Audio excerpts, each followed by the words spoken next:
books from the library for you.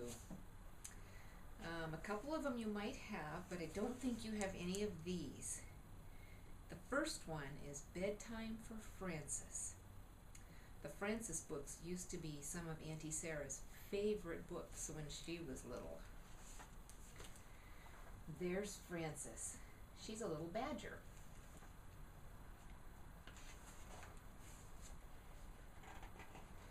The big hand of the clock is at 12.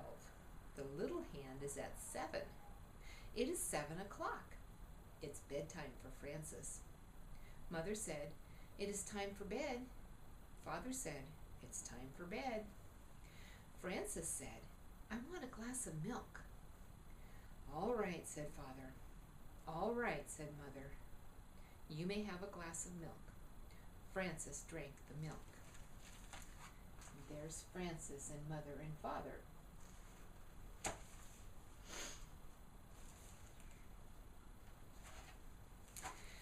"Carry me to my room, Father," said Frances. "All right," said Father. "Piggyback," said Frances. So Father carried her piggyback to her room. Father kissed Frances good night, and Mother kissed Frances good night. Frances said, "May I sleep with my teddy bear?" Father gave her the teddy bear. Frances said, "May I sleep with my doll too?" Mother gave her the doll. "Good night," said Father. "Good night," said Mother. "Did you kiss me?" asked Frances. "Yes," said Mother. "Yes," said Father. And there's Father giving her a piggyback ride.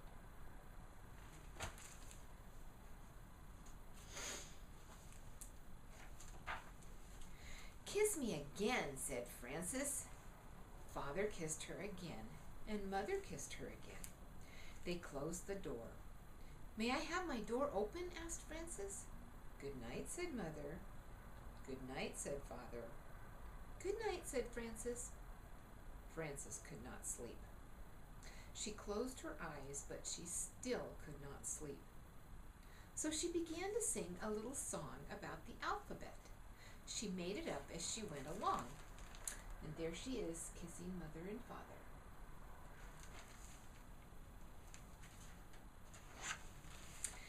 A is for apple pie, B is for bear, C is for crocodile combing his hair. I didn't know crocodiles had hair. D is for dumplings. Frances kept singing through E, F, G, H, I, J, K, L, M, N, O, P, Q, and R. And she had no trouble until she got near the end of the alphabet. S is for sailboat, T is for tiger, U is for underwear down in the dryer. Frances stopped because dryer did not sound like tiger. She started to think about tigers. She thought about big tigers and little tigers, baby tigers and mother and father tigers, sister tigers and brother tigers, aunt tigers and uncle tigers. "I wonder if there are any tigers around here," she said. Frances looked around her room. She thought maybe she could see a tiger in the corner. She was not afraid, but she wanted to be sure. There's Frances in her bed singing. So she looked again. She was sure she could see a tiger. She went to tell Mother and Father. "There's a tiger in my room," said Frances. "Did he bite you?" asked Father. "No," said Frances. "Did he scratch you?" asked Mother. "No," said Frances. "Then he is a friendly tiger," said Father. "He will not hurt you. Now go back to sleep." "Do I have to?" asked Frances. "Yes," said Father. "Yes," said Mother. And there's Frances. Father kissed her. Mother kissed her. Frances went back to bed and finished her song on the way. She closed her eyes again. She still could not sleep. Frances opened her eyes and looked around. She saw something big and dark. Giants are big and dark, she thought. Maybe that's a giant. I think it is a giant. I think that giant wants to get me. She went into the living room. And there's Frances and what she thinks is the giant in her bedroom. Mother and Father were watching television and having tea and cake.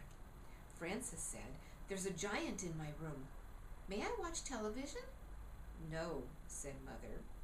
"No," said Father. Frances said, "The giant wants to get me. May I have some cake?" Father gave Frances a piece of cake. Father said, "How do you know he wants to get you?" Frances said, "Isn't that what giants do?" Father said, "Not always. Why don't you ask him what he wants?" Frances went back to her room. She went right over to the giant. She said, "What do you want, giant?" And there's Frances sharing some cake with Mother and Father. She took a good look at him. There was no giant. It was just the chair and her bathrobe. So she went to bed again. Frances was not very tired and did not close her eyes. She looked up at the ceiling. There was a crack in the ceiling, and she thought about it. Maybe something will come out of that crack, she thought. Maybe bugs or spiders.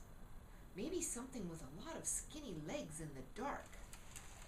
And there's her bathrobe, and there's the crack in the ceiling. She went to get Father. He was brushing his teeth. Frances said, "Something scary is going to come out of the crack in the ceiling. I forgot to brush my teeth." Father said, "You brush your teeth and I will have a look." Frances brushed her teeth. Father came back and said, "Nothing could come out of such a little crack.